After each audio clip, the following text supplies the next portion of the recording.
titres de l'actualité ce 17 février 2021, la Libye célèbre ce mercredi le 10e anniversaire du début de la révolution qui a renversé le régime de Mouammar Kadhafi en 2011.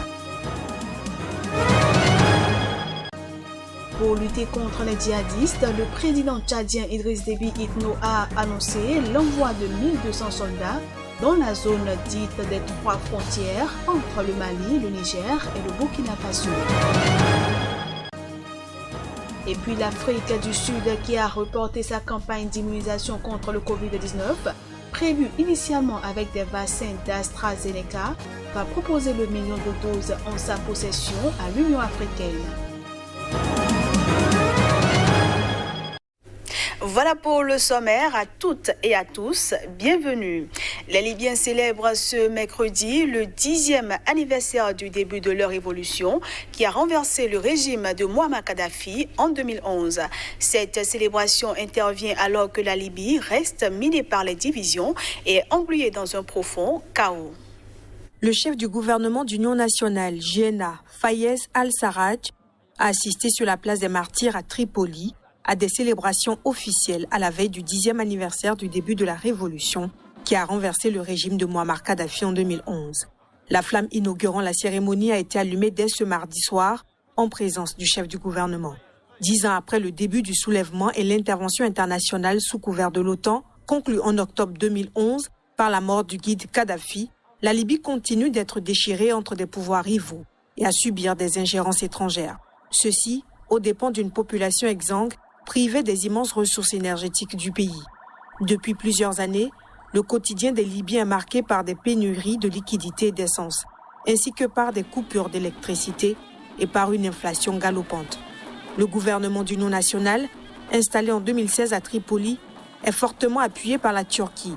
Son rival, incarné par Khalifa Haftar et implanté en Syrianique, est soutenu par les Émirats arabes unis, l'Égypte et la Russie. Depuis l'échec des pro-Haftar à s'emparer de Tripoli en 2020, après plus d'1 an de combat, les tentatives de médiation se sont multipliées. Un accord de cessez-le-feu a été arraché en octobre sous l'égide de l'ONU qui, contrairement au précédent, semble globalement respecté. Des pourparlers interlibyens ont débouché au cours des derniers mois sur un accord pour une élection présidentielle en décembre.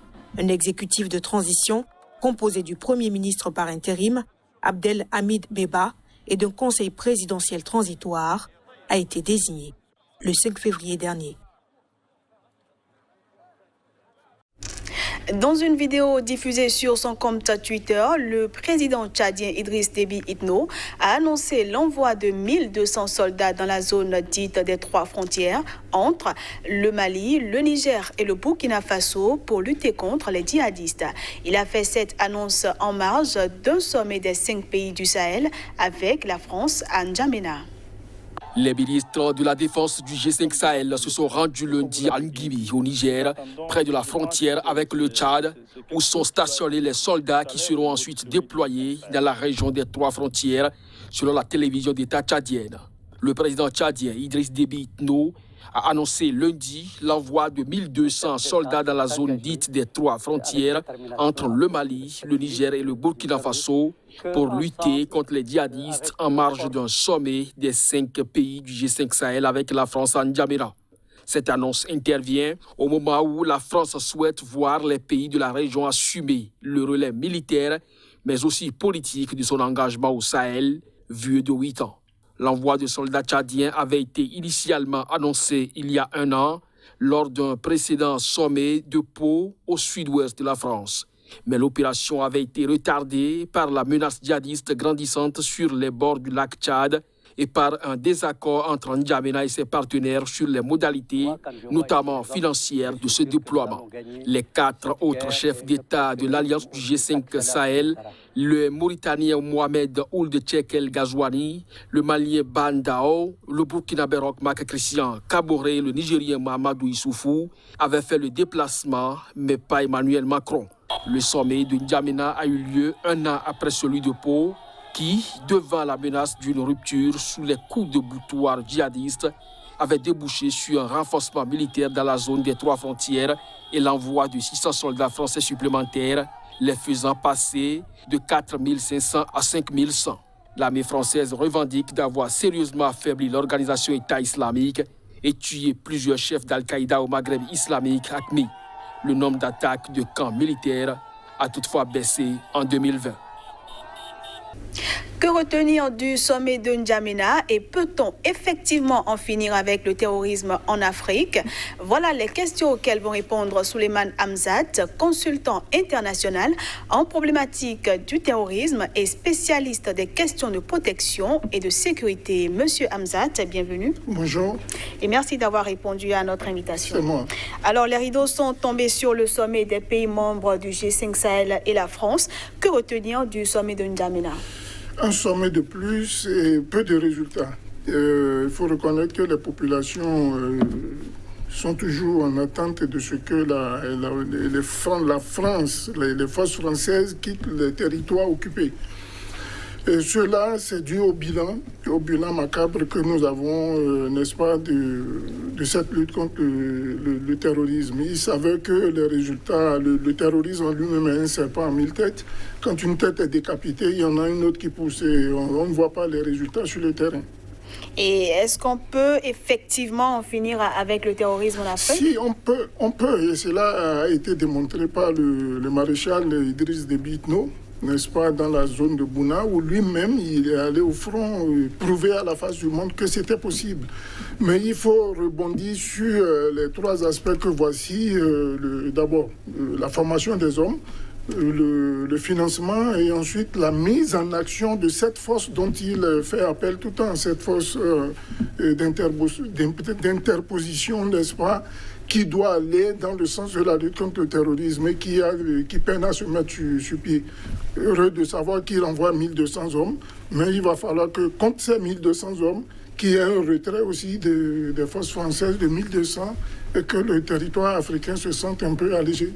Et c'est le souhait des populations. D'accord. Monsieur Souleymane, merci pour toutes ces précisions. Je vous en prie. Je rappelle que vous êtes consultant international en problématique du terrorisme et spécialiste des questions de protection et de sécurité. C'est cela. Ce journal se poursuit au Bénin alors que le peuple béninois attendait la validation ou non de la liste provisoire des candidats retenus pour la présidentielle d'avril prochain.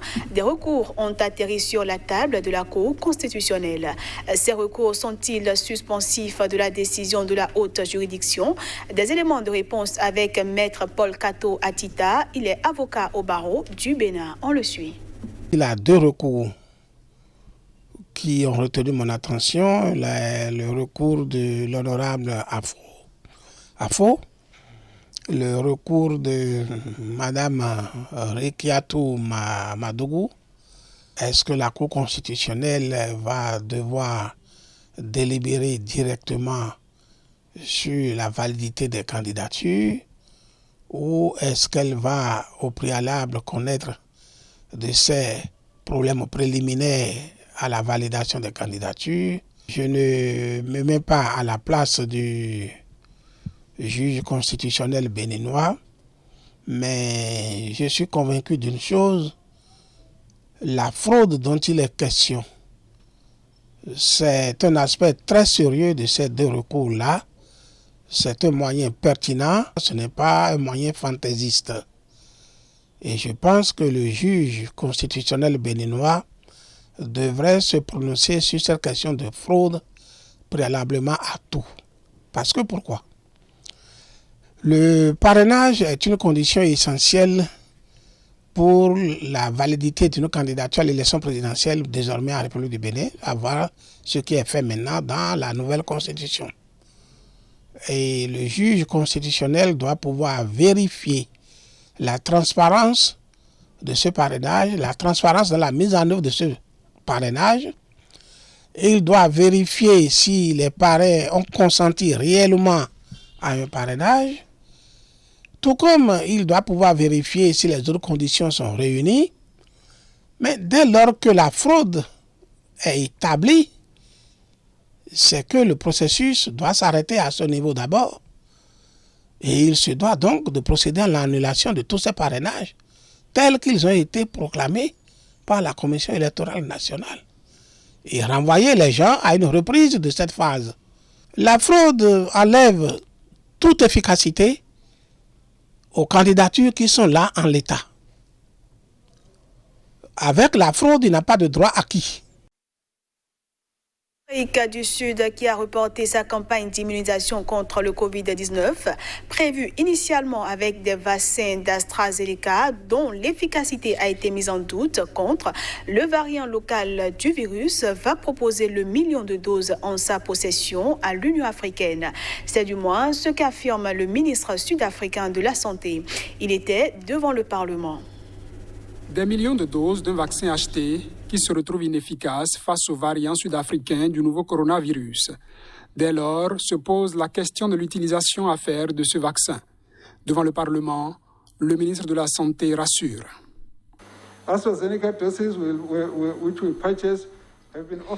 Les doses d'AstraZeneca que nous avons achetées ont été offertes à la plateforme de l'Union africaine, dont nous faisons partie. L'Union africaine les distribuera aux pays qui ont déjà manifesté leur intérêt pour l'acquisition du stock. Par conséquent, soyez rassurés qu'il n'y aura pas de dépenses inutiles et superflues.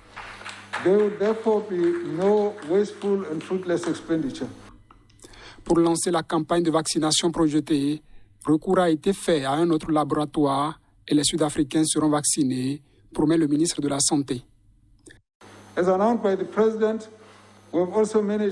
Comme l'a annoncé le président, nous avons réussi à obtenir 9 millions de doses du vaccin Johnson & Johnson. La livraison du premier lot de 80 000 doses étant en cours et la vaccination devant commencer cette semaine. Son Excellence le président annoncera la date et l'heure des premières vaccinations. Il est essentiel que 500 000 doses supplémentaires arrivent au cours des 4 prochaines semaines, complétées par 20 millions de doses supplémentaires de vaccins Pfizer qui devraient être reçues à la fin du mois de mars 2021.